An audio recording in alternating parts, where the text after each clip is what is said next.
Hello friends, welcome my channel বাংলার শিল্প। আজ একটি নতুন ভিডিও নিয়ে চলে এসেছি। তো চলো বেশি কথা না বলে ভিডিওটি শুরু করি। তো আজকে একটি নতুন ভিডিও, এটি হলো কৃষ্ণকালী মাকে আমি তৈরি করব। আজকে আমার একটি ফ্রেন্ড, সে একটি মন্দির তৈরি করছে কৃষ্ণকালী মায়ের জন্য, তার জন্য একটি নতুন করে কৃষ্ণকালী মূর্তি তৈরি করছি। তো দেখো, আমি প্রথমে মায়ের বডি শেপটি তৈরি করে নিয়েছি। দেখো, বডিটি তৈরি করে নিয়ে এবার আমি কোমরটি তৈরি করছি। কোমরটি তৈরি করছি। দেখো, কোমরের এখানটা একটু চিকন হবে এবং ওপর দিকটা চড়া হবে, যার জন্য ওপর দিকটা মাটি দুদিকে বেশি দিয়ে নিলাম এবং দেখো দুপাশে কোমর দিকটা চিকন করেছি। এবার আমি পায়ে যে থোড়াটা, সেই থোড়াটাকে মাটি দিয়ে নিচ্ছি। দেখো, এবং মায়ের যে মাটি দিয়ে নিলাম, দিয়ে নেওয়ার পর বুকটা এবং পেটটা আমি আবার পুনরায় ঠিক করে নিচ্ছি এবং মাটি দিয়ে একটু উঁচু করে নিচ্ছি, কারণ এখানটা এই জায়গাটা উঁচু হবে এবং নিচু কোমরের জায়গাটা চিকন হবে, যার জন্য আমি ওপরটা একটু চওড়া করে নিলাম, নিচেটা একটু চিকন করে নিলাম। এবং যেহেতু কোমরটা বাঁকানো, তার জন্য আমি কী করলাম, এই পাশটা একটু ঢেউয়ের মতো দিয়ে দিলাম, যাতে পেটটা একটু দেখা যায়, যার জন্য শাড়ি পরানোর পরও পেটটা যাতে দেখা যায়, তার জন্য আমি ওখানে একটু ঢেউয়ের মতো দিয়ে দিলাম। এবং প্রত্যেকটা জায়গায় ক্লিয়ার করেছি, লেভেল করে নিচ্ছি, যাতে কোথাও উঁচু নিচু না থাকে বা দেখতে সুন্দর বা ফ্রেশ হয় দেখতে কাজটা। কারণ কাজের মূল জিনিসই হচ্ছে ফিনিশিংটা যত ভালো হবে তত দেখতে কিন্তু মূর্তিটা ভালো হবে। তো নতুন মূর্তি, নতুন মন্দির, যার জন্য আমি তোমাদের ভিডিও করে সমস্ত জায়গাটুকু দেখাচ্ছি এবং যেটুকু পারছি সেটুকু আমি দেখে এসেছি। এবং কোমরটা দেখো, একটু মাটি দিয়ে নিলাম, একটু কোমরটা বাঁকানো হবে, যার জন্য মাটিটি দিয়ে নিলাম, দিয়ে দু পায়ের যে মাঝের স্থান সেটিতে আমি তৈরি করে নিচ্ছি। দেখো, এবং চেয়ারে দিয়ে দাগ দিয়ে নিচ্ছি তৈরি করার জন্য। দেখো, একদম ক্লিন শেপটা করার জন্য আমি চেয়ারে দিয়ে দাগ দিয়ে নিলাম সব জায়গায়। এবার ওইখানটা একটু মাটির প্রয়োজন ছিল পায়ের ওখানে, তাই মাটি দিয়ে নিচ্ছি, দিয়ে নিয়ে এবার আমি প্রত্যেকটা জায়গায় ক্লিয়ার করে দিচ্ছি বা লেভেল করে দিচ্ছি। দেখো, জল দিয়ে এবার মায়ের বুকটা আমি লাগাচ্ছি।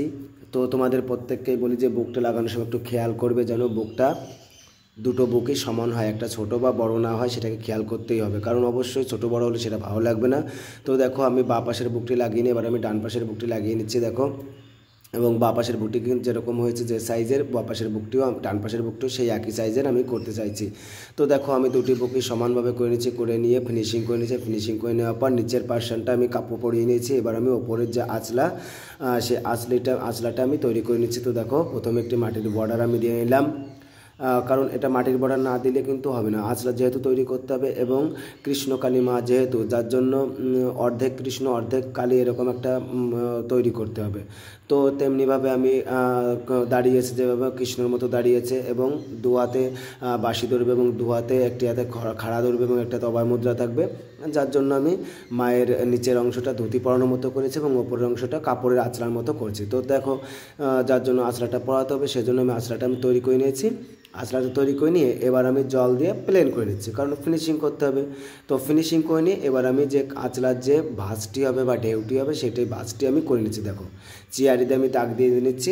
চেয়ারিতে দাগ দিয়ে নেওয়ার পর এখান থেকে জল ব্রাশ করলে অবশ্যই সেই কাপড়ের ভাঁজের মতো হয়ে যাবে। তো আমি প্রত্যেকটা জায়গায় যেখানে যেখানে আমার দরকার ঢেউ দেওয়ার মতো বা চেয়ারি দাগ দেওয়ার মতো বা ভাঁজ করার জন্য, সেখানে আমি চেয়ারির দাগ দিয়ে নিচ্ছি। চেয়ারির দাগ দিয়ে নেওয়ার পর এবার আমি জল ব্রাশ করে নিচ্ছি। তো দেখো, আমি প্রথমে হাত দিয়ে জল প্লেন করে নিচ্ছি। প্লেন করে নেওয়ার পর এবার আমি জল ব্রাশ করে নিচ্ছি, কারণ ব্রাশ করলে ভাঁজগুলি দেখো দেখতে সুন্দর হবে একদম। দেখো, এই দেখো ভাঁজগুলি কীরকম লাগছে এবারটা। তো একবার তোমাদের জল ব্রাশ করলে হবে না, এখানে বারবার জল ব্রাশ করতে হবে, কারণ ফিনিশিংটা এখানে জল ব্রাশ দিয়েই আনতে হবে। ব্রাশ করলে তবেই ফিনিশিং আসবে, কারণ ব্রাশ না করলে এখানে ফিনিশিং যে ভাবটি সেটি হবে না কিন্তু। তো ফ্রেন্ড, আজকে যারা আমার চ্যানেলে নতুন এসেছে তারা অবশ্যই আমার চ্যানেলটিকে সাবস্ক্রাইব করে দেবে। সাবস্ক্রাইব করে দেওয়ার পর পাশে থাকা বেল আইকনে প্রেস করে দেবে, যাতে আমার সমস্ত ভিডিও তোমাদের কাছে আগে চলে যায়। আর আমার ভিডিওটি যদি তোমাদের ভালো লাগে তাহলে অবশ্যই লাইক, কমেন্ট, শেয়ার করে দেবে। আর যদি এরকম মূর্তির কারো প্রয়োজন হয়, কারণ সরস্বতীর অর্ডার অলরেডি শুরু হয়ে গেছে, যারা সরস্বতীর জন্য বা অন্যান্য কোনো মূর্তির জন্য যোগাযোগ করতে চাইছে, তারা অবশ্যই আমার ডেসক্রিপশান বক্সে সেখান থেকে নাম্বার নিয়ে তোমরা হোয়াটসঅ্যাপ করতে পারো বা কল করতে পারো, সেখান থেকে আমাকে অবশ্যই কন্ট্যাক্ট করে নিতে পারো এবং তোমাদের যদি কোনো মূর্তির প্রয়োজন হয় তো আমাকে জানাতে পারো। আর যদি ভিডিওর কোনো বিষয়ে তোমাদের জানার কোনো আগ্রহ থাকে বা কোনো বিষয়ে যদি ভিডিও তৈরি করার কথা আগ্রহ থাকে, তো অবশ্যই আমাকে কমেন্টের মাধ্যমে জানাতে পারো, কিংবা হোয়াটসঅ্যাপের মাধ্যমে কিংবা ফোনের মাধ্যমে জানাতে পারো। অবশ্যই তোমরা সেটা জানাতে পারো। তো দেখো, মায়ের 4টি হাত আমি 2টি হাতে বাঁশি ধরানো তৈরি করেছি, স্টাইল করেছি, এবং ওপরে 2টি হাতে অভয় মুদ্রা এবং বড় মুদ্রার মতো করেছি। দেখো, অভয় মুদ্রা এবং খাড়া যে হাতে ধরবে সেরকম করেছি, সরি। তো দেখো, এবার আমি জল ব্রাশ করে নিচ্ছি হাতটিতে, কারণ জল ব্রাশ করলে এটা ফিনিশিং কাজ হয়ে যাবে, ফিনিশিং হলে দেখতে সুন্দর লাগবে। তো আজকে মাথাটি আমি তৈরি করবো না, আগামীকাল মাথা এবং আঙুল তৈরি করে দেবো। তো আজকের মতো এখানে রাখছি, ততক্ষণ তোমরা ভালো থেকো, সুস্থ থেকো, বাই। পরবর্তী ভিডিও না আবার